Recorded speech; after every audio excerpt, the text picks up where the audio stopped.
आज ओम शांति भाई जी। ओम शांति शांति भाई जी। शांति भाई। तो आज तीसरा दिन है और तीसरे दिन के अंदर क्या कुछ फीलिंग है, कुछ शांति, कुछ धैर्यता, कुछ सुकून, कुछ फीलिंग है, कुछ परिवर्तन एक दिन के अंदर, 2 दिन के अंदर शुरू हुआ है? कुछ परिवर्तन?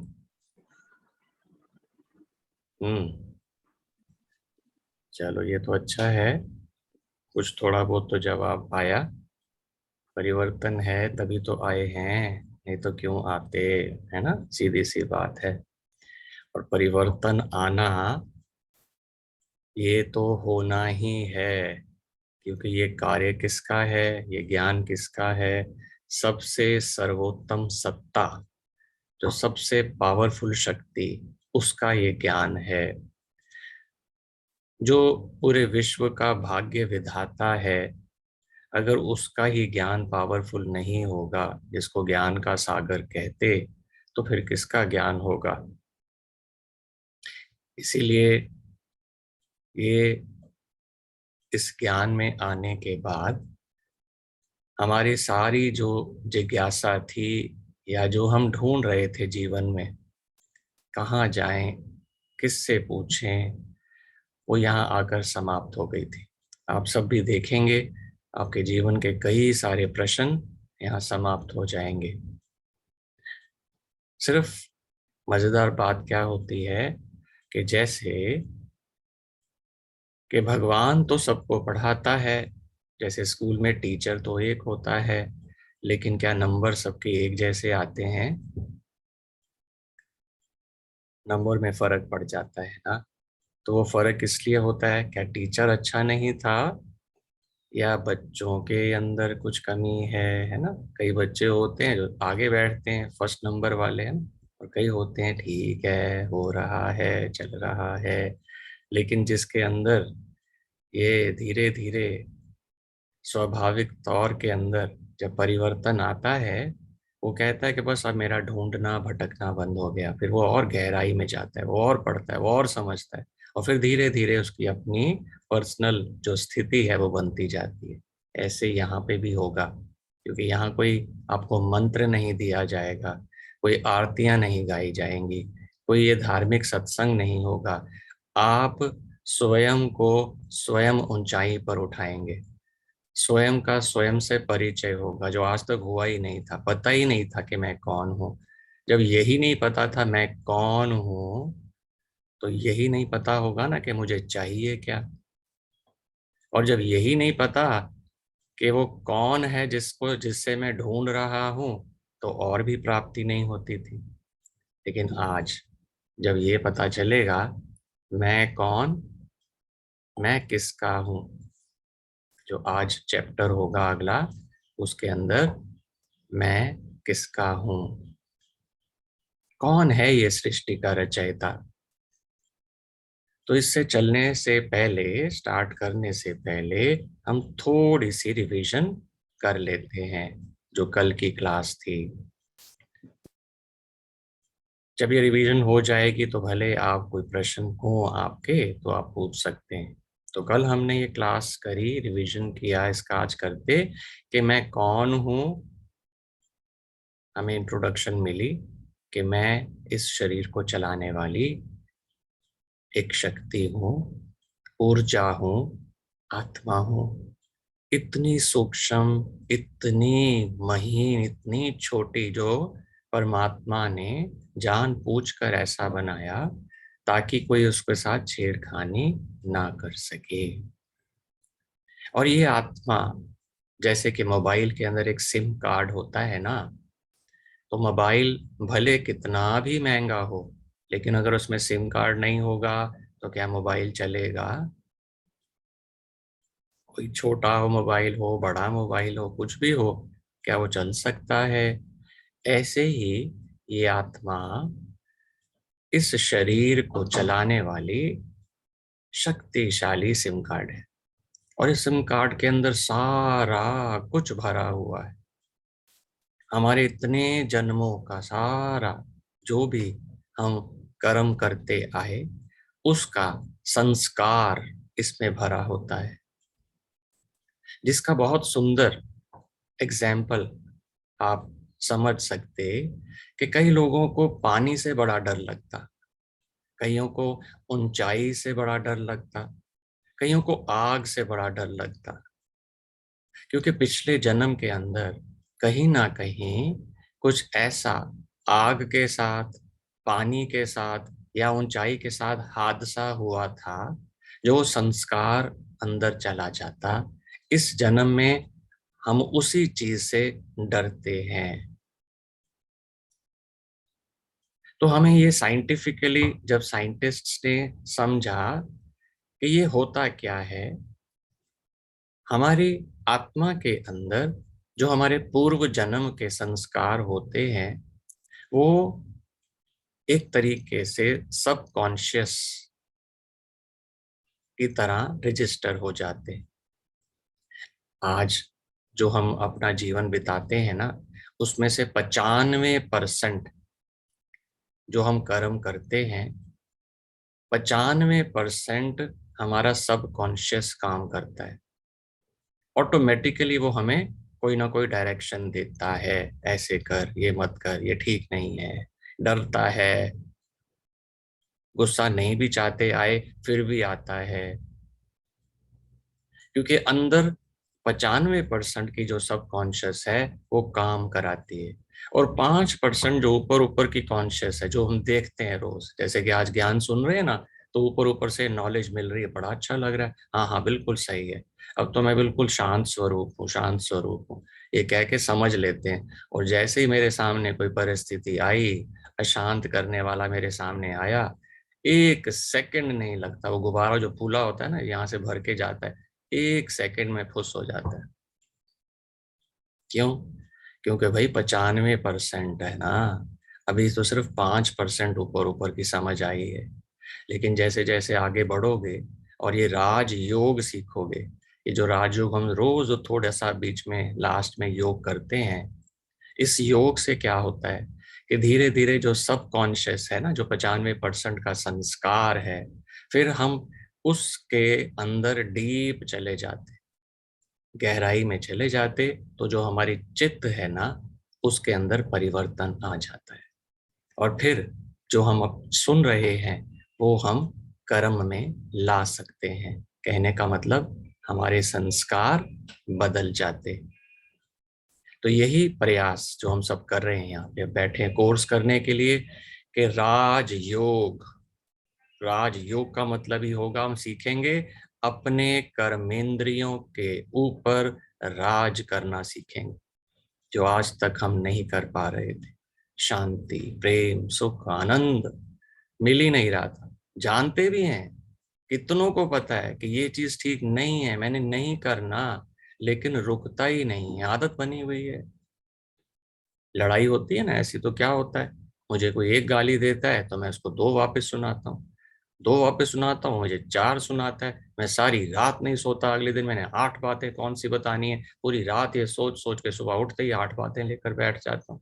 आदत बनी हुई है ना, तो हमारे संस्कार ऐसे बन जाते। लेकिन धीरे धीरे जब ये ज्ञान, ये विधि समझ आएगी ना, तो अंदर से एक बहुत ही सुंदर परिवर्तन आएगा, इतना मजा आएगा, क्योंकि फिर हम उसको, हर स्टोरी को एक पिक्चर की तरह देखेंगे। पिक्चर में क्या होता है, सब देखते हो ना आप, जब पिक्चर देखते हैं सामने, देखते देखते रोना आ जाता है ना, देखते हैं उसको और उसके अंदर खुद ही इन्वॉल्व हो जाते हैं। और थोड़ी देर के बाद अगले दिन किसी को वही स्टोरी सुनाते हैं, हंस हंस के सुनाते हैं, अरे पता है वो सीन ऐसा आया, फिर ना उसने ऐसा किया, और फिर वो हंस हंस के सुनाते हैं। क्यों? जिस टाइम पिक्चर देख रहे थे तो खुद इन्वॉल्व हो गए थे, और जब टीवी ऑफ किया या पिक्चर देखकर खत्म, अगले दिन सुना रहे थे तो साक्षी हो गए थे, साक्षी होकर बता रहे थे, तो क्या हुआ, वही पिक्चर हंसते हंसते सुना रहे। अगर मुझे ये जिंदगी जीना सीख लूं कि मैं हर इंसिडेंट जो मेरे सामने, हर स्थिति जो आ रही है, उसको मैं साक्षी होकर देखना शुरू कर लूं, तो मेरा जीवन बड़ा सुखी हो जाएगा, आनंद लेंगे। और यही हम सबका लक्ष्य है। जब ऐसा कर लेता है ना जो इंसान, जो आत्मा कर लेती है, तो उसके कर्मों का रिजल्ट बहुत अच्छा होता है। ये तो आप सब देख ही चुके हैं कि गुस्से के अंदर लिया हुआ डिसीजन, क्या ये सही होता है या शांति से लिया हुआ डिसीजन सही होता है? कोई भी भावना में लिया हुआ डिसीजन सही हो ही नहीं सकता। लेकिन वही मन अगर शांत, रिलैक्स्ड होगा ना, तो डिसीजन हमेशा ठीक होगा। तो जैसे जैसे हम इस शांति की गहराई में जाते जाएंगे, हमारा मन बुद्धि शांत होता जाएगा, तो आप देखेंगे आपका डिसीजन मेकिंग बहुत सुंदर होगा। और ये डिसीजन क्या है? ये डिसीजन ही हमारा फ्यूचर बनाती है। हमारी डेस्टिनी क्या है, हमारा फ्यूचर क्या है, जो आज हम अपने कर्मों द्वारा क्रिएट करते हैं। इसलिए भगवान जब आए, उन्होंने कहा कि अब तुम्हें तुम्हारी भाग्य लिखने की कलम तुम्हें देता हूं। माना जैसे जैसे ज्ञान समझ आएगा, तो समझ आएगा कि मैं स्वयं अपना भाग्य लिख सकता हूँ। और उसका रिजल्ट क्या होगा कि जैसे कि आज पहले दिन ही कुछ ना कुछ परिवर्तन हुआ, आपको शांति अनुभव हुई, जो हम मांगते थे, ढूंढते थे, खुद ही अनुभव हो गई। Yes, I can do it, मेरे हाथ में ही है, सिर्फ नजरिया बदलना है। तो अब कोई प्रश्न है तो आप पूछ सकते हैं, 2-4 मिनट। कोई क्लैरिटी, कोई समझ किसी बात की कल ना आई हो कि हम आत्मा हैं, आत्मा यहाँ होती है, इसलिए बिंदु लगाया जाता था। इसलिए हमेशा कहते हैं आत्मिक ज्योत जगती रहे। ये आत्मिक ज्योत ही है, जो ऊर्जा है, ये जग जाए। यही तीसरा नेत्र है, तीसरी आंख है, जिसको हम हमारे कल्चर के अंदर आदि अनादि से ही यहाँ पर जो है टिक्का लगाने का रस्म बना हुआ है। इसीलिए जब भी कभी मंदिर में या किसी ऊंचे स्थान पर जाते हैं, तो वहाँ क्या टेकते हो? क्या हाथ टेकते हो, पैर टेकते हो, लात टेकते हो? है ना? छोटी छोटी बातों से हंसी आती, अरे यार ये पता ही नहीं था। अभी तो कई रहस्य खुलेंगे। क्यों टेकते हैं? माथा टेका जाता है। और जब भी कहते हैं अरे यार मेरी तो किस्मत ही खराब है, कहाँ थप्पड़ मारते हैं अपने आप को? चेहरे पर, पेट पर, हाथ पर, सर पर मारते हैं ना। अरे मेरी तो इसलिए हाथ भी नहीं जाता है। समझ आता है कि इस पूरे शरीर का कर्ता धर्ता कौन है? वो यहीं पर है, मैं आत्मा हूं। और इस आत्मा के अंदर ही मन, बुद्धि और संस्कार, ये 3 शक्तियां हैं। जो ये 3 शक्तियां अगर हम समझ लें अपने आप को, ये मैं ही हूं, और इसको हम समस्थिति में लाकर उच्च स्थिति में बना लें, तो हमारा जीवन बहुत ही श्रेष्ठ हो जाता। तो हमारा यहाँ पर यही प्रयास सबका रहेगा कि हम अपनी मन, बुद्धि और संस्कार को परिवर्तन करके, जो हमारे 95% संस्कार पिछले जन्मों के पक्के हो गए थे, जो हम कहते थे, मैं ऐसा बोलना तो नहीं चाहता था लेकिन मुंह से निकल गया, कई बार कह देते, संस्कार होते हैं ना, रोक ही नहीं पाते अपने आप। वो संस्कारों को चेंज करेंगे, मन और बुद्धि अपनी कंट्रोल में लाएंगे, तो अपने आप ही ये परिवर्तन का रिजल्ट हम सब देखेंगे। तो प्रश्न कोई पूछे, अगर पूछना है।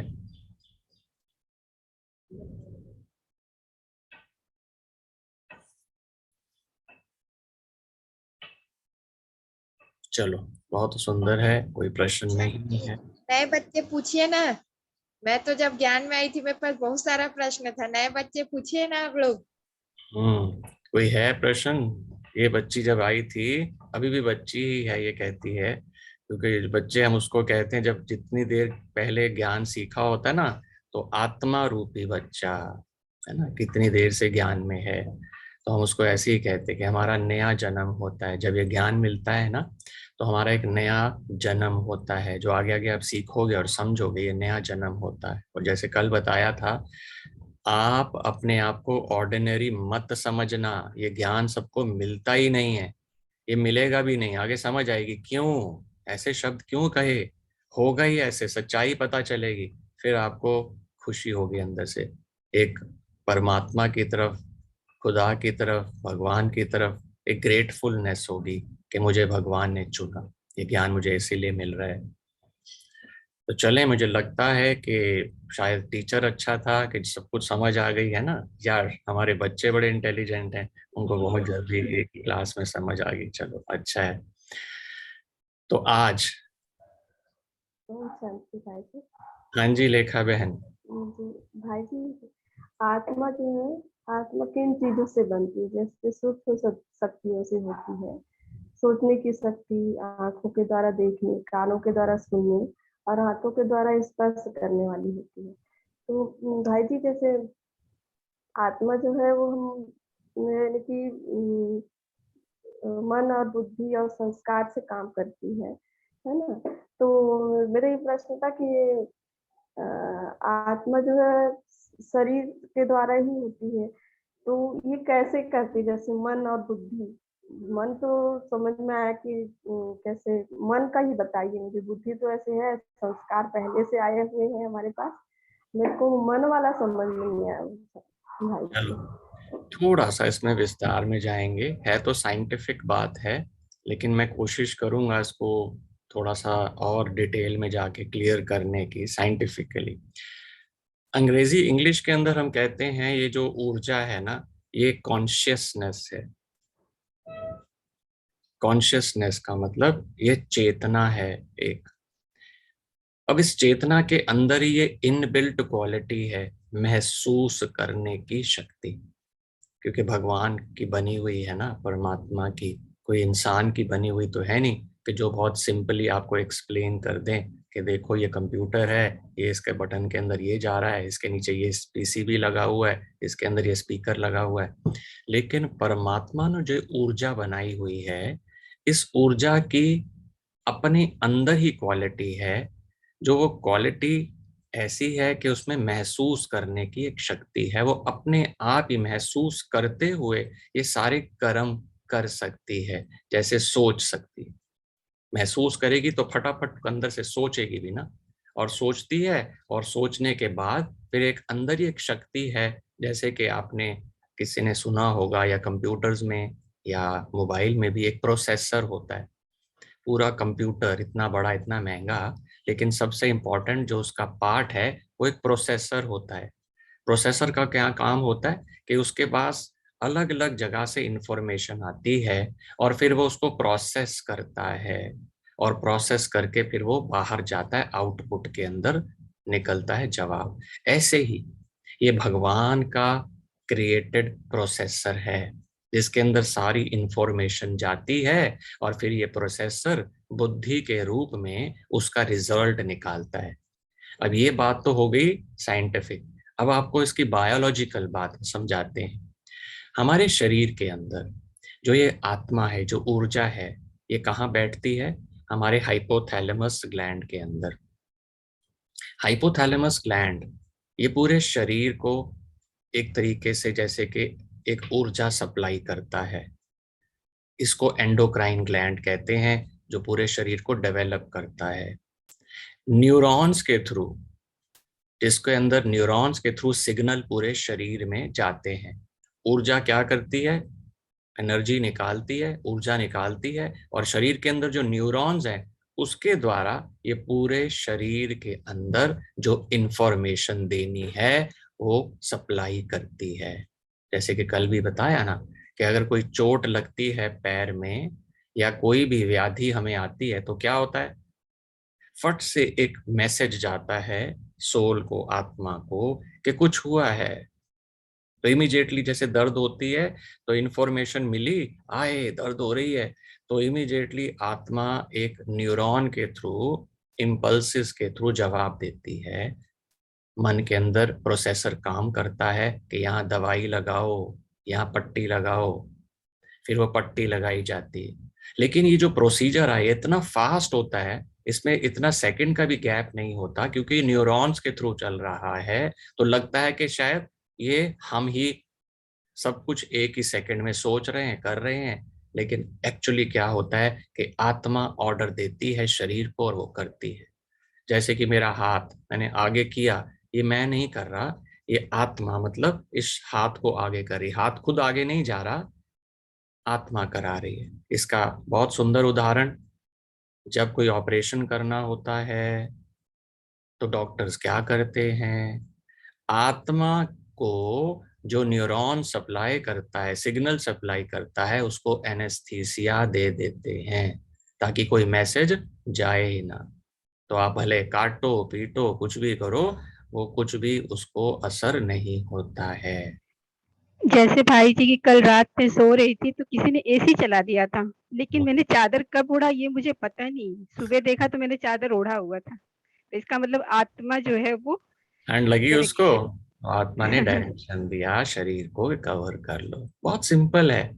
लेकिन कभी हमने क्या हुआ कि अंतर मन में गए नहीं समझने के लिए। लेकिन जैसे जैसे चीजें को आंसर मिलता है ना, तो फिर क्लियर होता जाता है, ओहो ऐसे सिस्टम काम कर रहा है। तो ये जो हाइपोथैलेमस ग्लैंड में जो आत्मा बैठी है, ये पूरे शरीर के अंदर सप्लाई करती है। अब तो एक डॉक्टरों ने उदाहरण भी भाई मान जी, लिया। मैं जानते हाँ जी एक बोलते हैं। भाई जी, मेरे हाथ में कपड़े धोते-धोते चूड़ी गड़ गई थी और उसमें बहुत ज़्यादा ब्लड निकला। हम्म, लेकिन मैं क्या उस पे बिल्कुल ध्यान दिया ही नहीं और हम्म, मैं थी बाबा के साथ में कि परम धाम में। हम्म, मैं मिलन मना रही थी, उसका बहुत ब्लड निकल रहा और जैसे घर में देखकर वो घबराने लगे कि तेरे हाथ से बहुत ज़्यादा ब्लड निकलने लगा है। मेरे को दर्द की कोई भी फीलिंग नहीं, कुछ भी नहीं। और जब मैंने देखा कि सच में मेरे हाथ का सही में ये खून निकल रहा है ज़्यादा, तब देखा तो दबाने की हिम्मत नहीं हो रही थी मेरी। ये जब जैसे कॉन्शियस में आए तो डर लग गया। और जब डर तक लग गया, साक्षी थे, दर्द होने साक्षी लगा, हो। दर्द होने लगा फिर। जी, जी। तो ये योग जो है जो हम सीखेंगे ना, ये हमें साक्षी कर देता। साक्षी मीन्स हम आत्मा अलग फील करते, शरीर अलग फील करते, डिटैच हो जाते। जितना जितना हम डिटैच जब होते हैं, तो आत्मा अपने ओरिजिनल स्वरूप में टिकती जाती है। ओरिजिनल स्वरूप जो भी बात कर रहे थे कि आत्मा का ओरिजिनल स्वरूप है ही शांत। ये ओरिजिनल स्वरूप है। अब कभी भी कोई कह रहे थे ना, एक भाई जो कनाडा से जुड़े थे, कि मुझे ना पेड़ों के साथ जाकर और पहाड़ों में जाकर बहुत अच्छा लगता। क्यों? क्योंकि आत्मा का जो स्वरूप ही है, उसको पसंद ही यही है जहाँ शांति हो। और सबसे ज्यादा शांति कहाँ है? नेचर में। क्योंकि वो नेचुरल है ना। दूर दूर तक कोई भी आवाज नहीं। पहाड़ में कितनी शांति, हरियाली की अपनी नेचुरल खुशबू कितनी अच्छी, पानी की जो एक झरने की आवाज है उसके अंदर अपना ही मजा। इसलिए आत्मा शांति ढूंढती रहती है। और इसीलिए हम सब जब एक दूसरे का स्वागत करते हैं या बात करते हैं, तो हम पहले क्या बोलते हैं? ओम शांति। ओम शांति का मतलब क्या होता है? ओम, ओम जो शब्द है, ये अ, उ और म, इसकी अगर हम संधि विशेष करें ना, तो ये अ, उ और म तीन शब्दों से बना, जिसका मतलब होता है अहम, आत्मा। शांति मतलब शांत स्वरूप है। तो जब हम इस बात को बार बार रिपीट करते, ओम शांति, कई बार बहुत कहीं गुस्सा आ रहा हो ना, कोई ऐसी सिचुएशन हुई हो, तो आप इस शब्द को, जादू के शब्द को यूज करके देखना। सिर्फ याद दिलाना पड़ता है, अरे मैं तो शांत स्वरूप हूँ। मेरे सामने ड्रामा क्यों हो रहा है? ऐसे झगड़े हो रहे, इतना कुछ बोल रहे, क्यों हो रहा? क्योंकि ये तो होना ही था। क्योंकि ये ड्रामा में लिखा था, ये तो मेरे को मिलना ही था, या ये सिचुएशन होनी ही थी। लेकिन मैं साक्षी होकर इस ड्रामा को देख रही हूँ, तो शांति आ जाती है, अपना ओरिजिनल स्वरूप आ जाता है। और जब हम लगातार लगातार बार बार इस सिचुएशन में रहते हैं, तो आज डॉक्टर्स भी मानते हैं कि गुड एंडोर्फिन्स पूरे शरीर में प्रोड्यूस होते हैं। और ये गुड एंडोर्फिन्स जो शरीर में जब जाते हैं ना, तो शरीर तंदुरुस्त हो जाता है। इतने सारे केसेस हैं हमारे यहाँ पे, कितने सारे लोग, छोटी छोटी बीमारियां तो कईयों की खत्म हो जाती। अगर आप आज ये हफ्ते भर कोर्स करेंगे ना और ये थोड़ा थोड़ा अनुभव करेंगे, आपकी कई छोटी छोटी तकलीफें वैसे ही दूर हो जाएंगी। और मेरे को तो 100% उम्मीद है कि कई योग लगाते हैं ना, कई जो योग लगाते हैं, जब लास्ट में हम क्या अनुभव करते हैं, कईयों की जोड़ों की दर्द ठीक हो जाती है, कईयों की कोई प्रॉब्लम ठीक हो जाती है। उस थोड़े टाइम के लिए कहते हैं अरे हमारी दर्द ही गायब हो गई थी, पता ही नहीं चला था। ये रियलिटी में होगा, आप देखना। क्यों होता है? क्योंकि गुड एंडोर्फिन्स जब निकलते हैं तो दो तीन चीजें जो आज की डेट में लाइफ में प्रॉब्लम्स है ना, स्ट्रेस, टेंशन, डिप्रेशन, ये सारा क्या, ये बैड एंडोर्फिन्स जब निकलते हैं उससे क्या होता है, हमारी बॉडी के अंदर शरीर में ट्रिलियन सेल्स हैं, ट्रिलियन सेल्स। हर एक सेल एक एनर्जी है और हर एक सेल को एनर्जी आत्मा से जा रही है। जब ये आत्मा कमजोर हो जाती है ना, जब उसके अंदर बर्दाश्त की शक्ति कम हो जाती है, तो वो नेगेटिव एंडोर्फिन्स या बैड एंडोर्फिन्स प्रोड्यूस करती है। तो क्या होता है फलस्वरूप, हर एक जो भी सेल्स हैं, जब उसमें एनर्जी नहीं पहुंचती तो वो सेल, जिसको कई बार डॉक्टर्स को अपनी लैंग्वेज में कहते हैं मैलिग्नेंट हो जाता है, जब एनर्जी नहीं पहुंचती। हमारे यहाँ पे ऐसे कितने सारे आत्माएं हैं जो जुड़ी थी, जिन्होंने कैंसर से अपने को रिलीफ पा लिया। मतलब मैं आपको अपना अनुभव सुना सकता हूँ कि मेरे को एक बार बहुत जबरदस्त चोट लगी थी पैरों के ऊपर, और इस चोट के कारण मेरा पूरा जो घुटना था उसके अंदर एक इतना बड़ा गुब्बारा सा बन गया। और वो डॉक्टर कहता है कि, जो हड्डियों का डॉक्टर था, कि इसका ऑपरेशन करना पड़ेगा और इसका जो ऑयल होता है, जो नी का ऑयल है, घुटने का जो ऑयल है, तेल, वो बाहर आ गया है। तो इसका कोई तरीका नहीं है कि या तो इसका कैंसर बन जाएगा या इसको काट के निकालना पड़ेगा। तो मैं थोड़ा सा जैसे कि सोच में पड़ गया कि भाई काटना पड़ेगा। तो मैंने कहा डॉक्टर साहब इसको निकालेंगे? कहते लेकिन इसकी गारंटी नहीं है कि निकलने के बाद ये फिर से ना हो, ये फिर से रिपीट हो सकता है। तो मैंने कहा ये तो फायदा कोई नहीं है। लेकिन हमें जो शक्ति मिली हुई है जो योग की, इससे बहुत रिलीफ मिलता। तो योग लगा रहे थे, तो योग लगाते लगाते अंदर से बिल्कुल जैसे कि एक क्लियर बात हुई, एक फीलिंग आई कि इसको, योग को 1 घंटा और बढ़ाओ और उसका रिजल्ट देखो। तो हमने क्या किया कि सुबह हम उठते थे जल्दी, 3 साढ़े 3 बजे, 2 बजे उठना शुरू किया और हमने योग लगाना शुरू किया। और उस पार्ट को जहाँ ये ज्यादा व्याधि आई थी, हमने वहां पे उस किरणों को, शक्ति को वहां पे इस्तेमाल किया। 21 दिन के बाद वहां पे वो जो स्वेलिंग थी या जो सूजन थी, वो सारी धीरे धीरे कम हो गई। मैंने सच्ची में थोड़े दिनों बाद हाथ लगा के देखा, वो बिल्कुल नॉर्मल हो गया। तो मैं डॉक्टर के पास गया, डॉक्टर कहता सर्जरी करा ली। मैंने कहा जी अब सर्जरी तो नहीं कराई, लेकिन जो भगवान सर्जन है ना हमारा, उसने इसको ठीक कर दिया। तो ऐसे ही हमारे यहाँ कई भाई बहन हैं जिन्होंने कितना रिलीफ मिला। कईयों को हार्ट की ब्लॉकेजेस खुल गई, कईयों का शरीर की जो ये प्रॉब्लम्स हैं, डिप्रेशन है, ये सारी ठीक हो गई। कई हद तक, काफी हद तक हमारे कर्म भोग इस योग द्वारा चुक्त हो जाते हैं। तो ये हम आगे आगे सीखते चलेंगे। हाँ, ये अनवांटेड एप्लीकेशन जो माइंड की है, यही तो समझ आएगी धीरे धीरे। यही तो है जो हमारे 63 जन्मों का, जो हमारे जो पुराने इतने जन्म लिए उसका जो बोझ है ना, जैसे हम बात कर रहे थे, संस्कार पड़े होते हैं, वो नहीं रुकते। जैसे जैसे हम सीखेंगे इस राजयोग को, तो ये हमारे अंदर थॉट्स कम होते जाएंगे। वो आप सबने प्रैक्टिस भी करी होगी, जैसे हम योग कराते हैं लास्ट में, तो क्या आपको अनुभव होता है कि आपकी हार्ट बीट, आपके सांसों की गति, आपके मन के संकल्प कुछ कम होते हैं? लेकिन इसमें थोड़ी धैर्यता चाहिए, होता है ना। तो आपको ये जवाब मिल गया कि अगर आप इस छोटे से प्रोग्राम में 10 मिनट के अंदर ये अनुभव कर सकते हो, तो अगर मैं इसको रेगुलरली सीख जाऊं करना, तो मैं क्या से क्या कर सकता हूँ। अभी तो ये सिर्फ छोटा सा ट्रेलर हम देखते हैं 2-2, 3-3 मिनट का। अगर हम 1 घंटा बैठ जाएं इसी पोजीशन में, क्या रिजल्ट होगा। ब्यूटीफुल, बिल्कुल सरप्राइज करने वाले रिजल्ट्स आप देखेंगे। आपके शरीर में एक डिफरेंट ग्लो आ जाएगा। क्योंकि जो हमारी आत्मिक ऊर्जा है ना, इस सारे शरीर को एनर्जी सप्लाई करती है। तो आज बहुत अच्छा, क्योंकि प्रश्न पूछते हो तो जवाब मिलते हैं, तो सबको उत्तर मिलता है। अंजलि बहन जी, कुछ कहना चाहती हैं आप?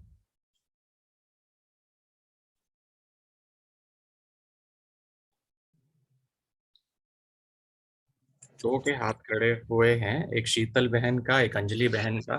कुछ कहना? भैया ओम शांति। अच्छा भैया ओम शांति। तो आप जो योग का प्रयोग बताते हैं वो उस टाइम तो ज्यादा स्ट्रॉन्ग योग चाहिए भैया। हमारा तो स्ट्रॉन्ग योग तो नहीं हुआ।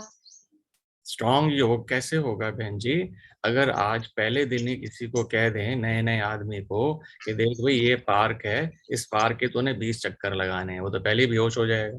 अरे भाई, जो भी अगर कोई सीखना है तो व्यायाम करने का, एक्सरसाइज करने का धीरे धीरे स्टेमिना बढ़ाया जाता है।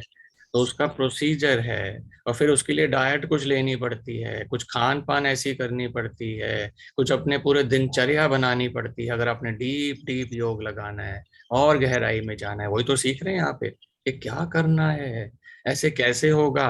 और फिर धीरे धीरे स्टेमिना बढ़ जाता है। फिर आप दौड़ के फिर दूसरों को भी दौड़ाते हो आप। फिर तो पकड़ के उठा उठा के कंधे पर दूसरों को भी उठा के दौड़वाओगे आप, तो हो जाएगा। लेकिन अब पूरे को समझते चलना कैसे करना है, होगा जरूर, होगा 100%। शीतल ओम हाँ जी, ओम शांति भाई जी। ओम शांति। जी भाई जी, मैं भी मतलब काफी टाइम से योग से जुड़ी हुई हूँ, राजयोग से, और 7-8 साल हो गए। मतलब मैं भी, जैसे आप बता रहे थे ना, बहुत सारी बीमारियों पर हम विजय प्राप्त कर सकते हैं, तो मैं भी उन्हीं में से हूँ। मतलब मुझे भी डॉक्टर्स ने कैंसर का ही डाला था। जिस दिन मेरे टेस्ट हुए थे तो युगल भी रोने लगे, क्योंकि बहुत कंडीशन खराब थी। लेकिन मैंने कहा कि हो ही नहीं सकता, क्योंकि मैं इस टाइम ना मतलब कल्प वृक्ष की जड़ में बैठी हूँ कि जो संकल्प मैं करूंगी ना वो हो जाएगा। तो आज इस बात को 6 साल हो गए। मतलब अभी भी कुछ है, प्रॉब्लम चल रही है, लेकिन डॉक्टर हैरान हो जाते हैं कि आपके टेस्ट में कुछ आता कैसे नहीं है। मतलब इतने बड़े बड़े टेस्ट होते हैं, और यहाँ तक कि दिल्ली गंगाराम हॉस्पिटल में फोर्टीज में भी हो गए, तो सब यही हैरान है। और जबकि वो कह रहे हैं कि इस पार्ट को रिमूव करा दो। मैं यही कहती हूँ कि जब कुछ है ही नहीं तो रिमूव किस बात का कराऊं, कि बाबा बैठे है ना। मतलब वाकई में जब से हम इस लाइन में आए, मैं खुद एक डिप्रेशन की मरीज थी। मेरा इतना बुरा हाल था, मैं 3-3 दिन बेहोश रहती थी डिप्रेशन से। और मतलब डॉक्टर्स भी हार गए थे, कहते थे भाई या तो ये जीना ही नहीं चाहती, इसके अंदर कोई इच्छा नहीं है। तब मुझे उसी डॉक्टर ने बताया 40s के कि आपको मेडिटेशन सीखना पड़ेगा। तब बाबा के जुड़ी, और अब तो ऐसा लगता है कि अरे वाह, सारी दुनिया डिप्रेशन में, हम तो उड़ रहे हैं। बहुत बहुत अच्छा सुंदर। लगता है। और अब तो बाबा के साथ ऐसी कम्युनिकेशन हो जाती है कि जो हम सबकॉन्शियस माइंड में कुछ सोच रहे हैं ना, वो भी पहले ही हो जाता है। 2-3 ऐसे ही एग्जाम्पल हुए, तो कभी शेयर करूंगी। तो वाकई जो भी राजयोगा में जुड़े, तो वाकई जिंदगी जीने का आनंद आ जाता है, बहुत बहुत अच्छा लगता है। बहुत सुंदर। तो देखा ये आप। भाई जी, और जैसे हमें पता चला आप कोर्स करा रहे हैं, तो हमने उन बहन को कल ये भी कहा कि हमें रिकॉर्डिंग भेजो, 2 दिन का हमारा मिस हो गया है। तो उन्होंने भेजी पर उसमें मिली नहीं। तो आपसे रिक्वेस्ट है, हमें रिकॉर्डिंग भी किसी तरीके आप पहुंचाएंगे। चलो, इसका भी आज आपको फिर एक प्रोग्राम ऐसा कर लेते हैं। अभी ना आपको एक लिंक मिलेगा, उस लिंक को आप कनेक्ट कर लेना उस लिंक के द्वारा। ये लिंक प्रभु मिलन का आपके सामने नीचे आ गया है। इस लिंक को सब्सक्राइब कर लेना। इसके अंदर आपकी रोज की जो क्लासेस हैं वो मिल जाएंगी, जो पुरानी क्लासेस थी। ये लिंक सब्सक्राइब करेंगे, और उस लिंक के अंदर सिर्फ यही नहीं, जो भी इस चैनल के अंदर क्लासेस हो रही हैं देश विदेश से, वो भी आपको देखने की चांस मिल जाएगा। उसमें कई सारी आपको कई बातों का कई कई नॉलेज मिलेगी। कई जो मधुबन से माउंट आबू से क्लासेस कराते हैं, उनकी क्लासेस भी आपको सुनने को मिलेंगी। तो ये तो, हाँ जी, शुक्रिया बाबा का कि बाबा परमात्मा भगवान जो हैं वो हमें ये इतना कुछ दे रहे हैं। तो इस चैनल से सब लिंक कर लें, सब्सक्राइब कर लें। प्रभु मिलन बाय बीके तृप्ति, यूएस से लिखा हुआ आएगा। इसको कनेक्ट करेंगे तो इसके अंदर क्लासेस, जो आपकी राजयोग के क्लासेस हैं वो भी आ जाएंगी, और उसके अंदर बहुत सारी क्लासेस हैं आप देखेंगे आपको बहुत अच्छा मटेरियल मिलेगा, क्योंकि इसके अंदर ये हमारा तो कुछ क्या कहें, किसी दिन बताएंगे आपको। तो ये जो प्रयास शुरू हुआ ना ऑनलाइन का, ये था ही नहीं, ये भगवान ने शुरू कराया। और ये भी कोरोना से पहले, हमें थोड़ा पता था कि ऐसा टाइम आएगा। तो ये जो हमारे सामने तृप्ति बहन बैठी हैं, रुचि बहन बैठी हैं, कुंजन बहन बैठी हैं, इन सब ने मिलकर ऐसा प्रयास किया कि फिर ये सारा जो चैनल चालू हुआ। और तृप्ति बहन तो वहाँ यूएसए में, देखो अभी भी वहाँ टाइम कितना हो गया होगा, मेरे ख्याल से 11 बज रहे होंगे रात के। तो ये 11 बजे बैठकर रात को 12 बजे तक, 12:30 बजे तक सिर्फ सेवा के लिए, ताकि आप सबको ये नॉलेज मिल सके, इसका ज्ञान मिल सके, वो लग के सेवा करती है। और कोई भी, ये सेवा हमारी किसकी है? विदाउट मनी, कोई पर्सनल इंटरेस्ट नहीं है इसके अंदर, क्योंकि ये भगवान की सेवा है। ठीक है ना? तो अच्छा है, आप लिंक ज्वाइन कर लें तो हमें बता देना सब कि सब ने कर ली है कि नहीं कर ली है। अगर लिंक में कोई प्रॉब्लम आ रही हो तो इस ग्रुप के अंदर भी, जो हमारा ग्रुप बना हुआ है ना राजयोग मेडिटेशन कोर्स का, इसके अंदर भी वो लिंक भेज दिया जाएगा, उसके द्वारा आप उसको सब्सक्राइब कर लें और उसमें बहुत सारी क्लासेस मिलेंगी आपको।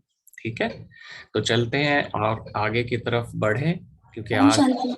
ओम शांति भाई जी। अंजू बहन जी। जी भाई जी, कल जो हुई थी ना, आपने कराया था कल और परसों की, वो रिकॉर्डिंग नहीं मिल सकती भाई जी? बहन जी सारी मिलेंगी, first day, second day, third day, सारी मिलेंगी आपको, सारी। हमने उसमें देखा, हमें नहीं है उसमें तो। आपके हाँ प्रभु आज, मिलन वाले में लिंक किया था हमने। अभी आज डाल अच्छा रहे, अच्छा। क्योंकि जी बहुत जी का जी। ये मैसेज आया ना, तो फिर हाँ, हमने सोचा, विचार किया कि आज से डाल देंगे, जैसे वो क्लास खत्म होगी आप देख। कल बहुत अच्छा लगा था हमको, बहुत ही अच्छा लगा। थैंक यू बाबा, बहुत अच्छा है। जी। और कुछ सपना बहन कुछ कहना चाहती हैं आप भी? ओम शांति भाई जी, ओम शांति। आप बता रहे थे कि अच्छा योग लगने के लिए जो डेली रूटीन, प्लीज वो आप हमसे बताइए। जी जी बहन जी, वो पूरा चैप्टर आगे आएगा जब लास्ट में पहुंचेंगे ना, कि राजयोग के ऊपर पूरा चैप्टर है, 2 दिन की क्लासेस होंगी उसके ऊपर, पूरा योग की अनुभूति होगी, एक फीलिंग होगी, एंजॉय करेंगे उस योग के अंदर बैठने का। और फिर समझ आएगी हमें क्या क्या करना है। जैसे प्रश्न था ना, होता नहीं है, क्यों नहीं होता, उसका रीजन मिलेगा और हम चेंज करेंगे। यही तो बाबा ने हमें सिखाया, इसकी विधि सिखाई। तो चलें, हम जो बार बार वो ये शब्द शुक्रिया, करते शुक्रिया हैं। भाई जी, शुक्रिया। थैंक यू बाबा, थैंक यू बाबा। ये जो हम शब्द यूज करते हैं ना, बाबा, कई सोचते हैं पता नहीं कौन सा बाबा है भाई, क्या बाबा है। तो ये बाबा कौन है? ये बाबा मतलब हम पिता को प्यार से बाबा शब्द यूज करते हैं। तो आज हम इसके ऊपर ही टॉपिक स्टार्ट करेंगे, क्योंकि क्लास और ऐसे निकल ही गई है, टाइम बहुत हो गया। लेकिन जो आज का टॉपिक था कि मैं किसका हूँ, ये तो समझ आ गई, मैं आत्मा हूँ, लेकिन मैं किसका हूँ। तो परमात्मा ने आकर फिर हमें ये वाली इंट्रोडक्शन भी दी, हमें ये भी क्लियर कराया कि देखो, पहली इंट्रोडक्शन, तुम कौन हो भूल गए थे, शरीर नहीं हो, इस शरीर द्वारा पाठ बजा रहे हो, लेकिन हो आत्मा। लेकिन किसकी संतान हो? आत्मा का पिता क्या होगा? आत्मा के पिता का डीएनए क्या होगा? क्या घोड़े का बच्चा बकरी हो सकती है? नहीं। अच्छा पक्का है ना? तो आत्मा का पिता आत्मा ही होगी ना? ये तो चीज क्लियर हो गई कि आत्मा का पिता आत्मा ही होगा, लेकिन उसका नाम परम आत्मा है। सुना तो कई बार है, परमात्मा परमात्मा कहते हैं, लेकिन भगवान को स्वयं नीचे आकर अपनी बारे में इंट्रोडक्शन देना पड़ा। उन्होंने कहा कि आप सारी बातें जो है ना, इन शास्त्रों में, किताबों में दबा दी, लेकिन असलियत क्या है? परमात्मा को स्वयं आकर अपनी इंट्रोडक्शन देनी पड़ी कि देखो बच्चों, मैं तुम्हारा पिता हूँ और मेरा नाम परमात्मा है। मैं परम हूँ, तुम एक साधारण हो, सिर्फ आत्मा लगाते हो आगे। मैं परम आत्मा हूँ, मेरा नाम शिव है। कितनी बड़ी बात, कि भगवान स्वयं आकर बता रहा है कि मेरा नाम शिव है। शिव का माना मतलब कल्याणकारी। शिव कौन है? शिव का मतलब कल्याणकारी। मैं कल्याण करने आता हूं। तुम्हारा नाम तो बदलता रहता है, हर एक शरीर के साथ नाम बदल जाता है, लेकिन मेरा नाम क्या है? सदा शिव। क्योंकि मैं शरीर से जन्म नहीं लेता हूं। अब ये बड़ी रहस्य की बातें थी जो हम आज तक समझे नहीं थे। शास्त्रों में तो कई बार सुना था, लेकिन यहां जाकर जब परमात्मा ने आकर एक एक चीज क्लियर करके बताई कि मैं परम क्यों हूं। मैं परम इसलिए हूं क्योंकि मैं जन्म मरण में नहीं आता, मैं शरीर से जन्म नहीं लेता। तो मन में विचार उठा, क्यों नहीं लेते?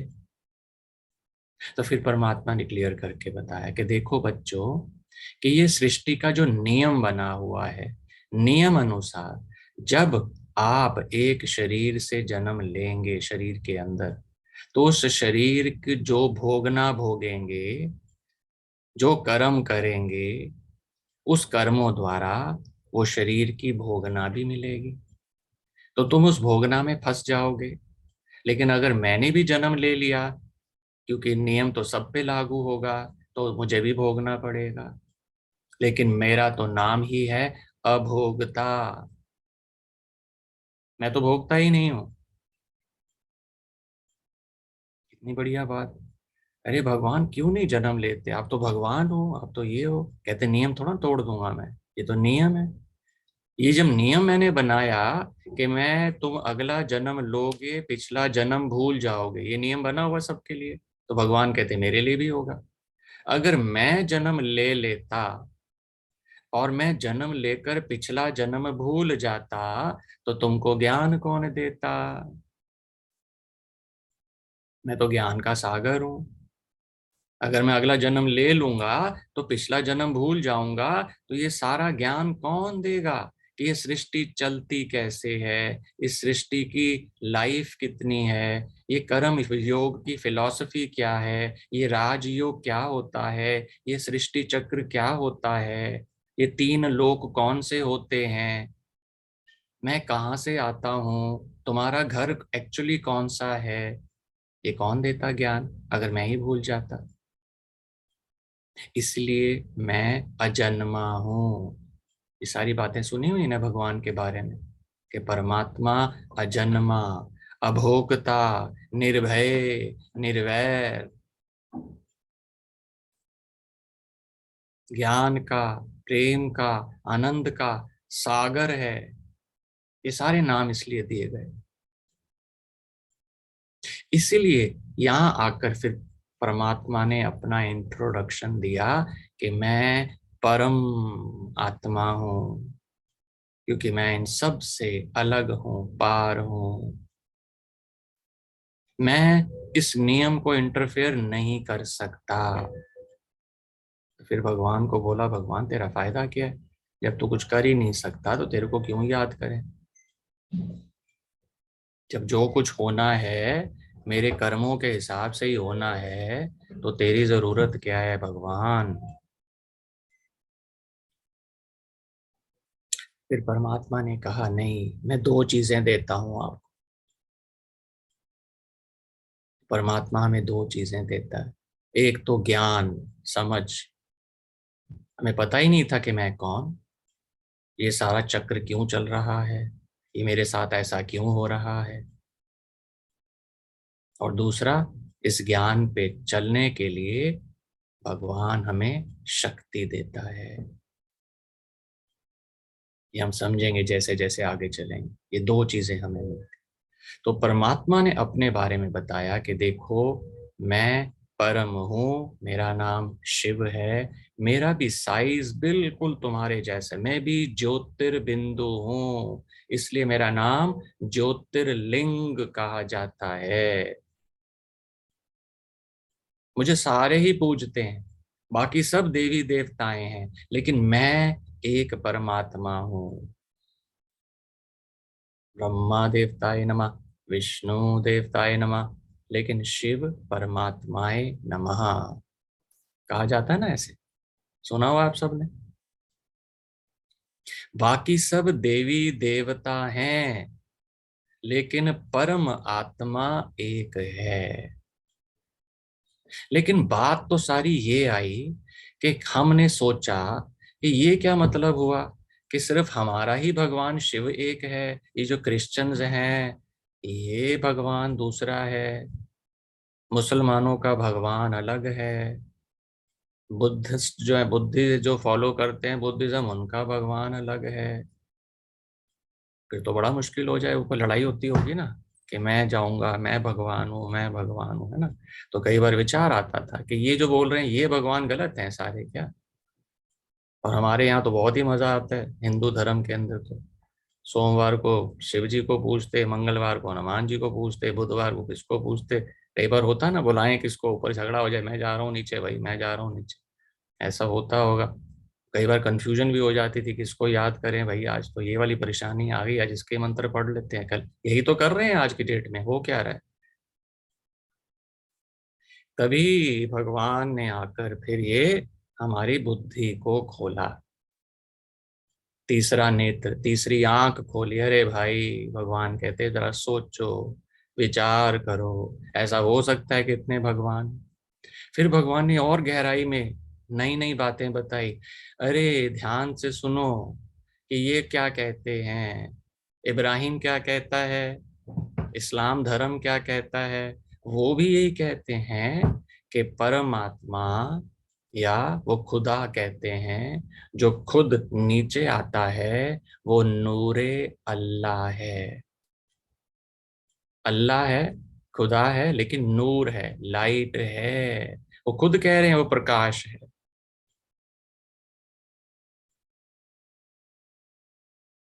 फिर उन्होंने कहा क्रिश्चियंस के बारे में सुन लो। क्रिश्चियंस की बाइबल में बिल्कुल क्लियरली लिखा है गॉड इज लाइट।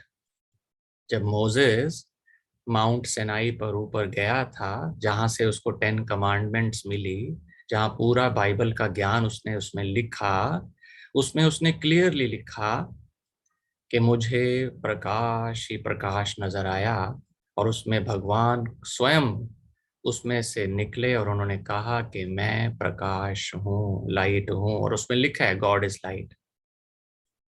और Jesus Christ is the son of God.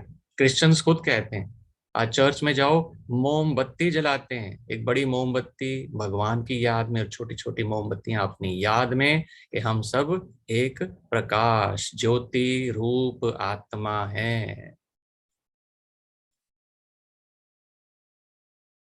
Guru Nanak Dev ji ने कहा एक ओंकार सतनाम करता पुरुष, निर्भय निर्वैर अजूनी सहभंग अकाल मूरत। एक एक चीज एक्सप्लेन करके बताई। अजूनी सहभंग कि मैं मरण जन्म में इस जून में आता ही नहीं हूँ। और खुद कहते हैं कि प्रकाशा प्रकाश आन देव, प्रकाश आन दो, लाइट आन, प्रकाश आन। सारे धर्मों ने जब ये मान लिया कि वो भगवान, वो एक ऊर्जा है, वो प्रकाश है, शंभु स्वयंभू सब चीजें कहते हैं कि वो खुद आता है। ये जंदीप बहन जो है हमारी सिख बहन है, देखो इसको भी ज्ञान मिला, समझ आ गई कि वो परमात्मा कौन है। सारे धर्मों के अलग अलग जितने भी अनुयायी हैं वो सब मानते हैं कि भगवान एक होना चाहिए, और वो भगवान एक ही है, ज्योतिर स्वरूप, ये उसका स्वरूप है। तो इसीलिए हम जो ध्यान लगाते थे 33 करोड़ देवी देवताओं के ऊपर, वो देवी देवताएं स्वयं ही उस शिव को याद करते हैं। रामेश्वरम, राम के आगे रामेश्वरम में किसका मंदिर बनाया है, जो ज्योतिर्लिंग है ना, वो दिखाते हैं कि राम स्वयं उस शिव ईश्वर की ज्योतिर्लिंग को याद कर रहा है। इसलिए राम का भी ईश्वर कौन है, नाम पड़ गया रामेश्वरम, गोपेश्वरम। कृष्ण भी किसको याद कर रहा है, उसको दिखा देते। तो क्या है, ये सारी बातें क्लियर हुई कि ये ज्योतिर्लिंग जो भगवान है, ये स्वयं एक प्रकाश है, ज्योति स्वरूप है, जैसे कि मैं आत्मा एक ज्योति स्वरूप हूं। ये क्लियर हो गया कि कौन भगवान, वो एक ही भगवान है। और जो हम इधर याद करते रहते हैं वो सब देवी देवताएं हैं, लेकिन परम आत्मा एक है। प्राप्ति क्यों नहीं हो रही थी आज तक हमारे को, क्यों नहीं हो रही थी भाई? अगर मेरे को सपोज सरिता बहन से कुछ लेना है, तो सरिता बहन को अगर मैं नहीं जानता होऊंगा, उनका घर का एड्रेस मुझे नहीं पता होगा, उनकी शक्ल मैंने नहीं देखी होगी, तो मुझे क्या प्राप्ति होगी? जब तक उसका घर ही नहीं पता, मुझे जगह ही नहीं पता, मैं पूरे दुनिया में आवाज लगाता फिर रहा हूँ, सरिता बहन जी, सरिता बहन, कितनी सारी सरिताएं आ जाएंगी, मैंने शक्ल ही नहीं देखी। कई सारे बाहर आ जाए, वो कहे मैं सरिता हूँ, मैं सरिता हूँ, तो मुझे जब शक्ल ही नहीं देखी तो क्या मिलेगा? ऐसे ही हम आज तक कहाँ कहाँ भटकते रहे। किसी ने कहा यहाँ चले जाओ, इस स्थान पर चले जाओ, इस मंदिर में चले जाओ, कोई गुरु है वो कहता आओ मेरे पास आ जाओ, मैं दिखाता हूँ, मैं मिलवाता हूँ, क्यों नहीं मिल पाए? जब तक यही नहीं पता कि भगवान कौन है, प्राप्ति नहीं होती है। लेकिन जैसे ही पता चल जाता है कि भगवान कौन है, इसलिए उसको सत्य रूप में पहचानना। उसका नाम ही है सत्यम शिवम सुंदरम। वही एक सत्य है। वो जो भी कुछ बोलता है, बताता है, वो सत्य के अलावा कुछ नहीं कहता। तो जैसे ही हमें उस भगवान के महावाक्य सुनने को मिले, ये ज्ञान मिला, तो अंदर से एक हलचल हुई और आंसर्स मिले। यही सत्य है, एक्चुअली यही राइट है कि जब सारे ही मान रहे हैं वो एक लाइट है, प्रकाश है, ज्योति स्वरूप है, हम कहाँ भटक रहे थे? ये क्या होगा मंत्रों को पढ़ने से, ये क्या होगा भटकने से, ये क्या होगा किसी के पास जाने से, जब मुझे उसका डायरेक्ट एड्रेस पता है? तो आज ये चीज क्लियर हुई कि परमात्मा शिव है। चाहे बाइबल में भी सुन लो, बाइबल में भी लिखा है कि गॉड का नाम जिहोवा है। हम यहाँ शिवा कहते हैं, अब वो वहां जाकर नाम थोड़ा बहुत बदल जाएगा ना, शिवा जिहोवा करते करते नाम पड़ गया।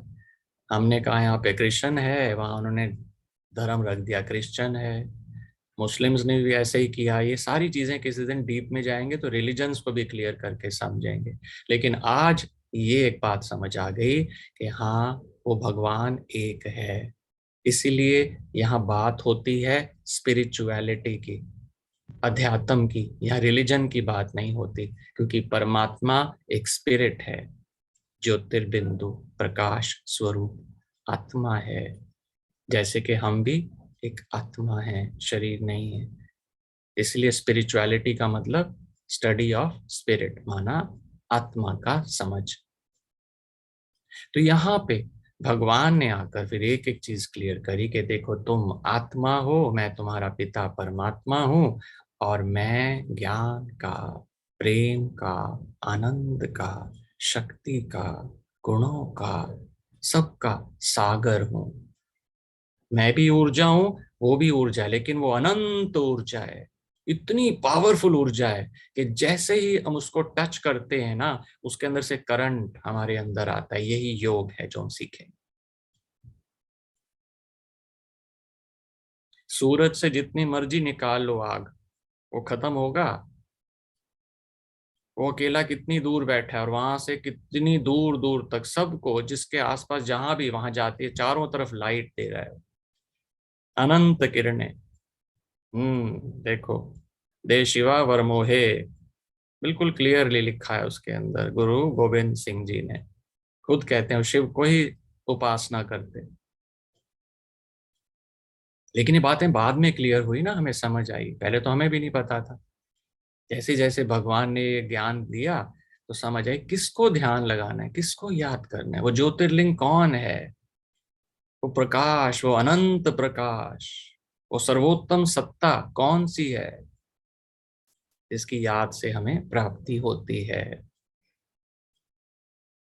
तो वो ज्ञान का सागर, दिव्य बुद्धि दाता, दुख हरता, सुख करता, पतित से पावन बनाने वाला, दिव्य ज्ञान दाता, वो एक ही है जिससे इस पूरी दुनिया का उद्धार होगा। जैसे जैसे कलयुग बढ़ता जाता है तभी परमात्मा कहते मुझे आना पड़ता है। इसलिए क्या बोला गया, इसलिए क्या कहा परमात्मा ने, यदा यदा ही धर्मस्य, जब लास्ट के अंदर ऐसी हालत हो जाती है तो मुझे आना पड़ता है। वो जन्म नहीं लेता, अवतार लेता है। इसलिए भगवान के बारे में क्या कहते हैं, अवतार लेता है। अब भगवान कैसे बोलेगा, हमारे पास तो ये शरीर है बोलने के लिए, भगवान के पास तो शरीर है नहीं, कैसे बोलेगा। तो इसीलिए वो किसी के अंदर अवतार लेता है और उसके द्वारा फिर हमको ये ज्ञान देता है, इसलिए अवतार कहा गया। तो जब वो अवतार लेता है, लास्ट कलयुग के समय जब अति हो जाती है, वो स्वयं कहता है मुझे आना पड़ता है ताकि इस सृष्टि का परिवर्तन करने के लिए।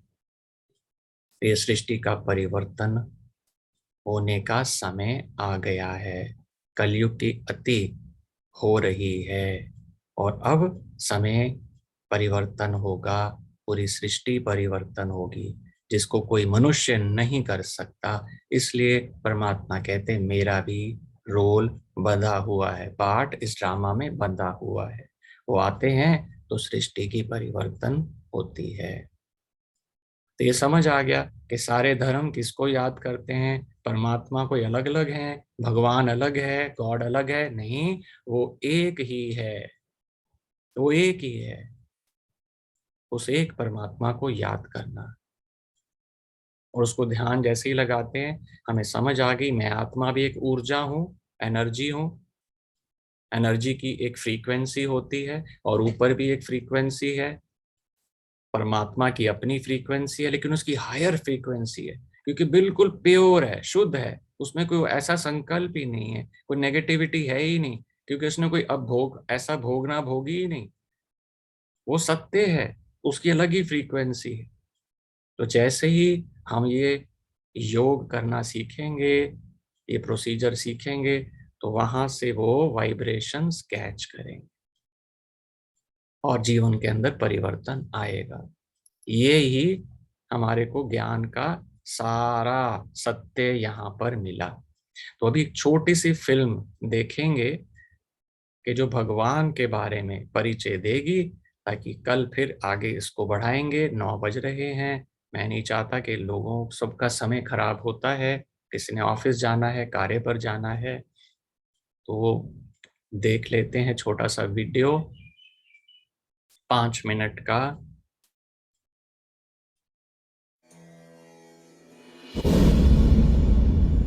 और ये निराकार परमात्मा शिव का साकार प्रतीक है। महेशं सुरेशं सुरातिनाशं विभुं विश्वनाथं ब्रह्मस्वरूपं विरूपाक्षमिन्त्वर्कवह्नित्रनेत्रं सदानन्दमीदे प्रभु स्वयं स्वरूपम्। अब्राहम, जिन्हें यहूदी, ईसाई और मुस्लिम परमात्मा का दूत मानते हैं, और उनमें से कुछ का मानना है कि उन्होंने मक्का में जो काबा है वहां खुद एक पवित्र पत्थर को स्थापित किया। यह पवित्र पत्थर दर्शाता है कि परमात्मा निराकार है।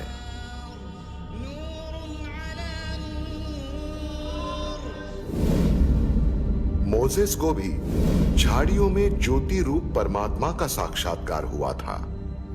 उन्हें भी यहूदी, ईसाई और मुस्लिम ईश्वर का दूत मानते हैं। शमा इस्राएल अदोनाई एलोहेनु अदोनाई echad baruch shem kevod malchuto leolam vaed be'achavta et Adonai Elohecha। फारसी धर्म के संस्थापक जोरास्त्र ने अहूरा मजदा अथवा ईश्वर को प्रकाश और ज्ञान का स्वामी दर्शाया है।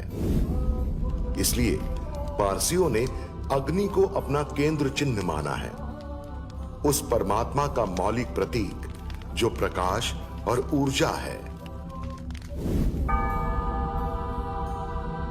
जीसस क्राइस्ट ने भी परमात्मा को प्रकाश रूप बताया है। Let us pray. Our Father, who art in heaven, hallowed be thy name. Thy kingdom come. Thy will be done on earth as it is in heaven.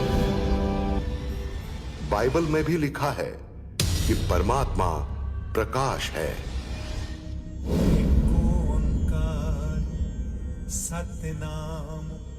Sikh धर्म के संस्थापक गुरु नानक ने ईश्वर को एक ओंकार निराकार कहा है, जिसका अर्थ है कि वह प्रकाश है और निराकार है। गुरु प्रसाद जप आद सच जुगाद सच है भी सच नानक होसे सच।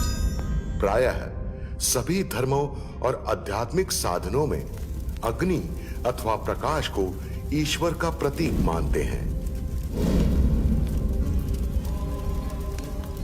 अग्नि परमात्मा की शुद्धकारक शक्ति को दर्शाती है और यह संकेत देती है कि वो प्रकाशों का भी प्रकाश है।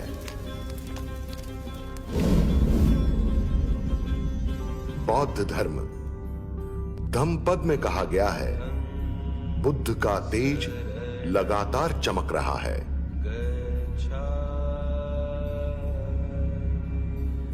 सिख धर्म आदि ग्रंथ में कहा गया है, परमात्मा सत्य है और सबका प्रकाश है। यहूदी धर्म साल्मस धर्मगीत में कहा गया है, परमात्मा मेरा प्रकाश है जिससे मुझे डरना चाहिए।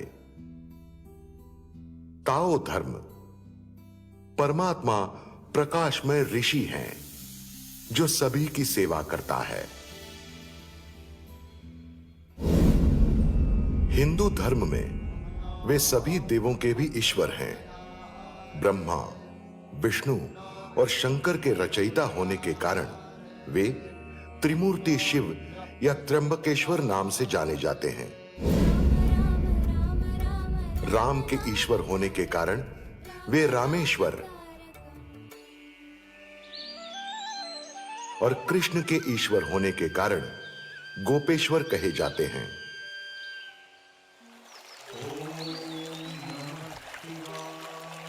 कुछ लोग शंकर और शिव को एक मानते हैं, लेकिन वास्तव में शंकर त्रिदेवों में एक हैं जो रचना है और शिव त्रिमूर्ति रचयिता है।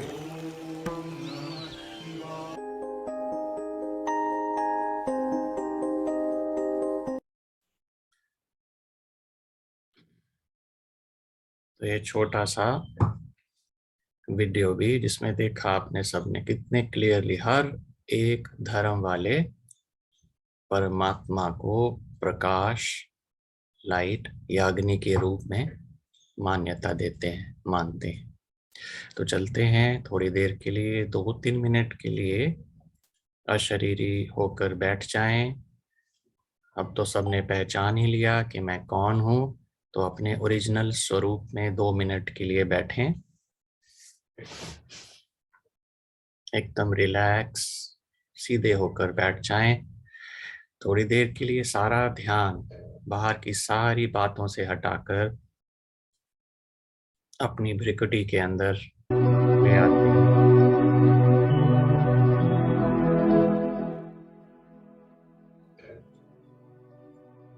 मन बुद्धि स्थिर कर लें।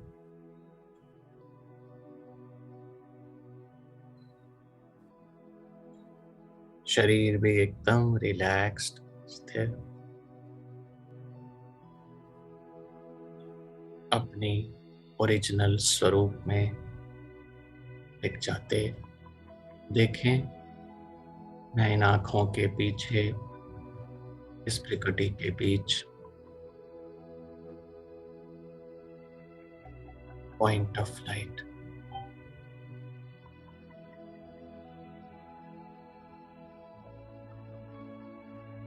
इस शरीर के अंदर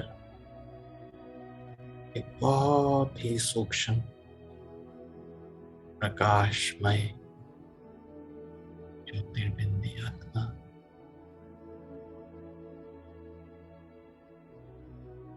मैं ये हूं।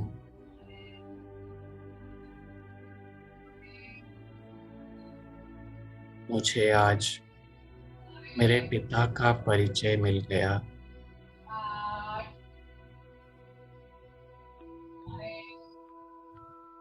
मुझे आत्मा के रचयिता का पता पड़ गया।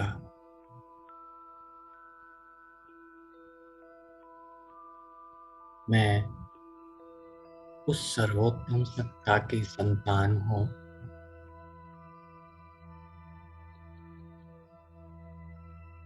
मैं आत्मा परमपिता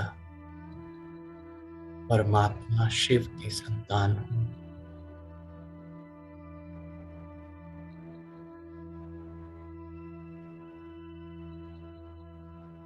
वो शिव परमात्मा जो इस सारे सृष्टि का रचयिता, सारे संसार का भाग्य विधाता,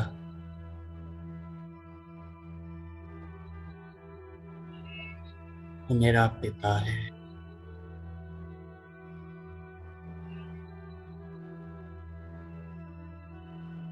उस परमात्मा की हजारों रूपी किरणें मुझ आत्मा पर पड़ रही।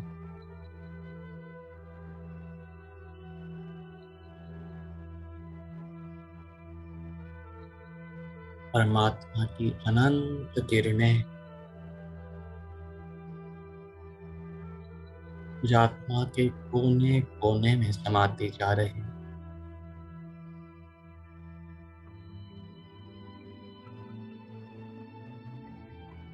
ये परमात्म शक्तियां मुझ आत्मा के अंदर एक नई ऊर्जा, एक नई शक्ति प्रदान कर रही।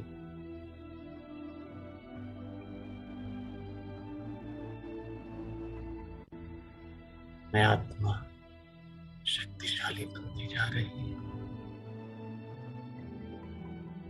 शक्तिशाली।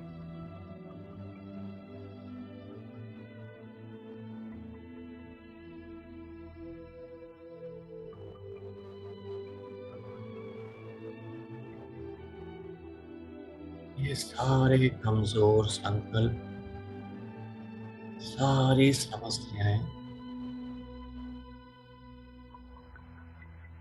खत्म होती जा रही।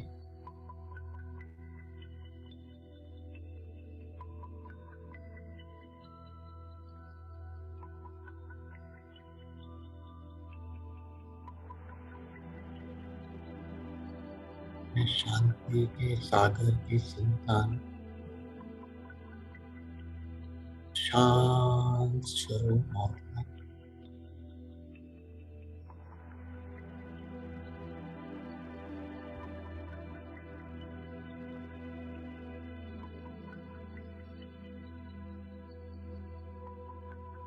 उस परमात्मा की शीतल किरणें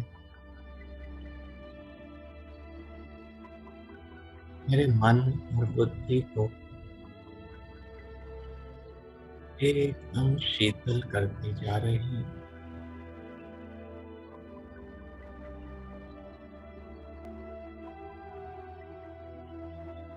मेरे संकल्पों में एक ठहराव आ रहा है।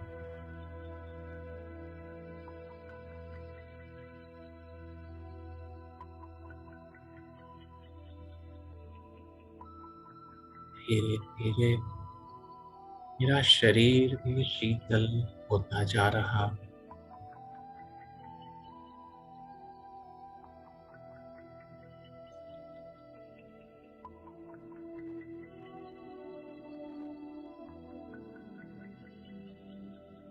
एक अद्भुत सुकून मिल रहा।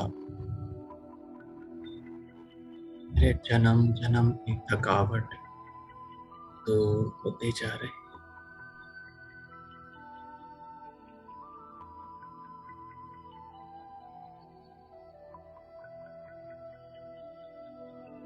मैं सुख स्वरूप आत्मा हूँ।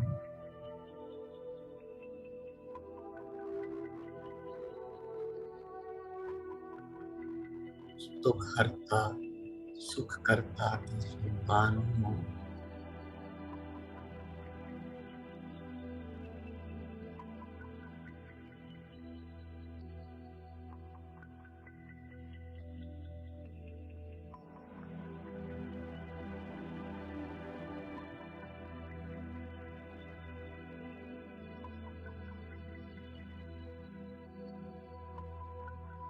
मैं सत्य चित्त आनंद की संतान।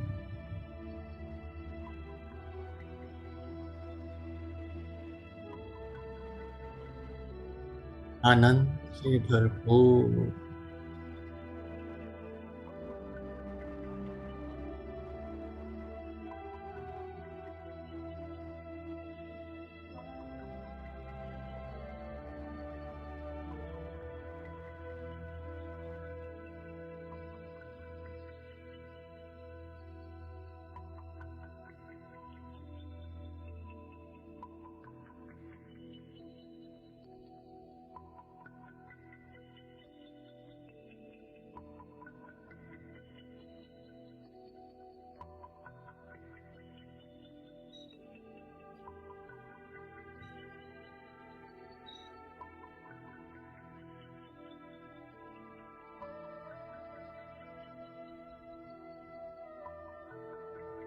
आज सारा दिन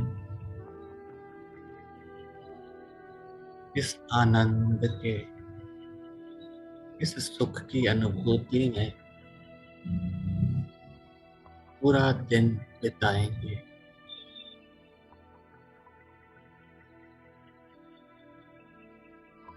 मेरे संपर्क में जो भी आएगा उसको भी शांति सुख और आनंद की अनुभूति हो।